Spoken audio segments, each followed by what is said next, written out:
Shalom, salam sejahtera bagi Bapak, Ibu, Saudara-saudara, anak-anak yang dikasihi oleh Tuhan Yesus Kristus.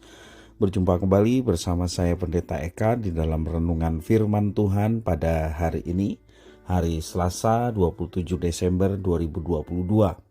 Sukacita dan damai sejahtera dari Tuhan Yesus kiranya menyertai hidup kita sekalian. Puji nama Tuhan. Sampai pada pembacaan firman Tuhan hari ini, yakni kitab Yeremia pasal yang ke-39. Kiranya firman Tuhan memberkati kita sekalian. Baik, sebelum kita akan merenungkan bagian firman Tuhan hari ini, kita akan berdoa terlebih dahulu. Mari kita akan berdoa. Tuhan Allah Bapa di surga, di dalam Yesus Kristus, kami sungguh bersyukur dan berterima kasih untuk setiap kasih setia dan penyertaan Tuhan yang boleh kami alami. Kami mau terus berdekat dengan Tuhan, dan mau terus merenungkan firman Tuhan supaya hidup kami diterangi oleh firman-Mu. Mampukan untuk kami dapat memahami apa yang Kau maksudkan. Kau juga menolong untuk kami dapat menerapkannya dalam hidup kami. Terima kasih Bapa, terpujilah nama-Mu. Demi nama Tuhan Yesus kami berdoa. Haleluya. Amin. Yeremia pasal 39 ayat 1 sampai yang ke-7, demikian firman Tuhan. Jatuhnya kota Yerusalem. Ketika Yerusalem direbut dalam tahun yang ke-9 pemerintahan Zedekia Raja Yehuda dalam bulan yang ke-10, telah datang Nebukadnezar Raja Babel beserta segenap tentaranya untuk mengepung Yerusalem. Dalam tahun yang ke-11 pemerintahan Zedekia dalam bulan yang ke-4, pada tanggal 9 bulan itu, terbelahlah tembok kota itu.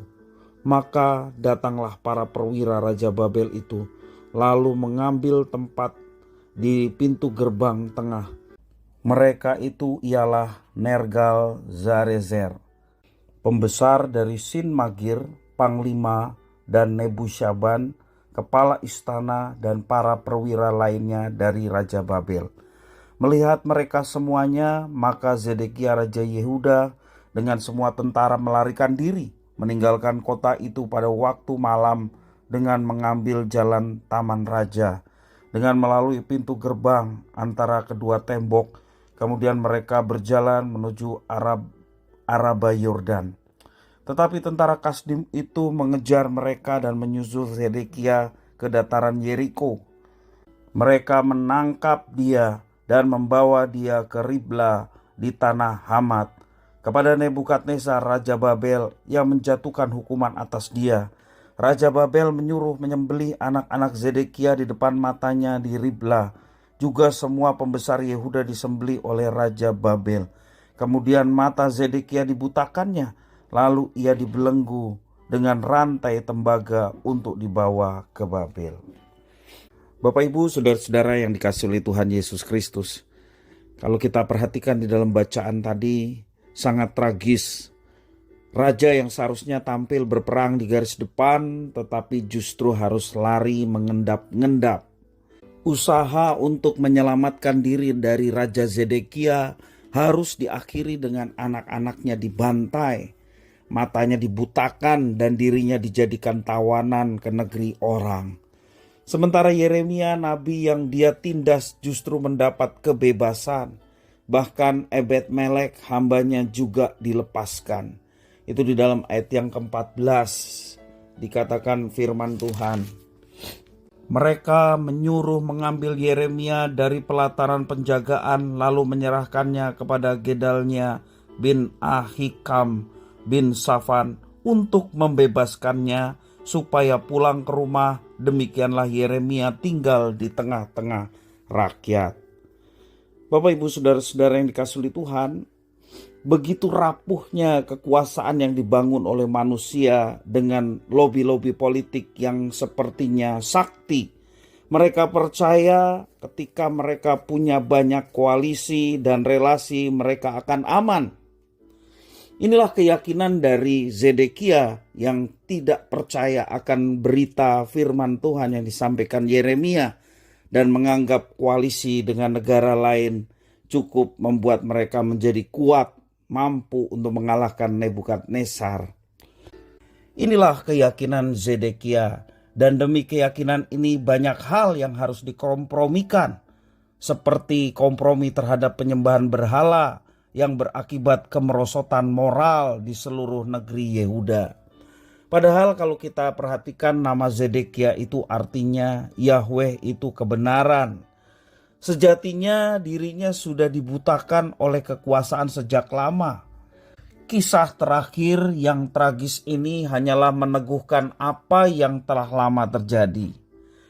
Nabi Yeremia yang tidak buta dan jelas melihat kebutaan Zedekia justru dianiaya dan dibungkam supaya tidak bersuara. Tetapi pada akhirnya Tuhan sang kebenaran akan menunjukkan siapa yang buta dan siapa yang melihat. Bahkan ia menyebut Ebed Melek, orang asing yang bersimpati terhadap pemberita kebenarannya, sebagai orang yang percaya. Jadi, kebenaran bukan berarti sesuatu yang banyak diyakini orang ataupun yang dinarasikan kekuasaan. Di dalam kekuasaan yang jahat selalu ada suara-suara kebenaran yang dibungkam. Dan bukankah suara Tuhan Allah adalah suara kebenaran? Barang siapa mendengar suara kebenaran mereka akan melihat. Tetapi yang tidak mendengarkan suara kebenaran sekalipun ia melihat, sejatinya mereka adalah orang-orang yang buta.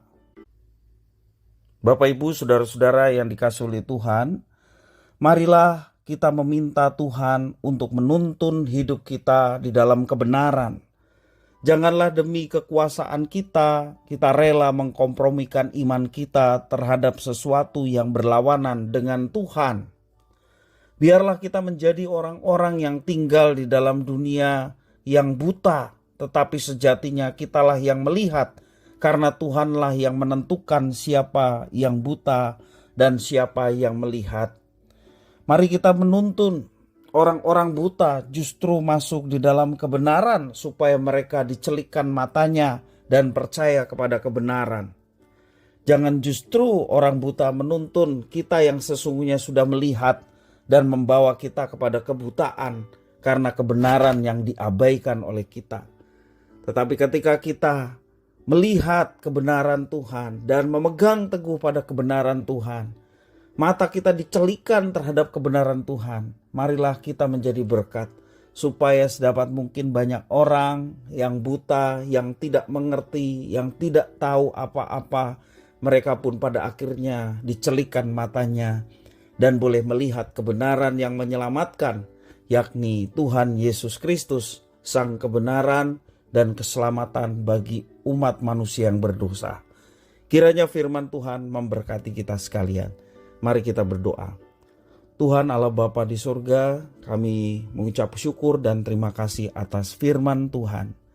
Kau mampukan kami untuk senantiasa mata kami dicelikan akan kebenaran, supaya hidup kami diterangi oleh kebenaran-Mu. Dan kami menuntun orang-orang yang hidup di dalam kegelapan supaya mereka pun dapat melihat kebenaran, melihat terang di dalam Yesus Kristus dan turut diselamatkan. Jangan kami justru malah mendapatkan sesuatu yang bertentangan dengan Engkau dan kami hanyut mengikutinya. Padahal kebenaran yang kami dapatkan adalah sejatinya kebenaran itu. Mampukan kami ya Tuhan untuk membawa kebenaran itu kepada banyak orang, sehingga ada banyak orang pun boleh mendapatkan berkat dari Tuhan melalui kebenaran yang dinyatakan dalam kehidupan kami. Terima kasih Bapa, inilah doa permohonan ucapan syukur kami. Demi nama Tuhan Yesus kami berdoa. Haleluya. Amin.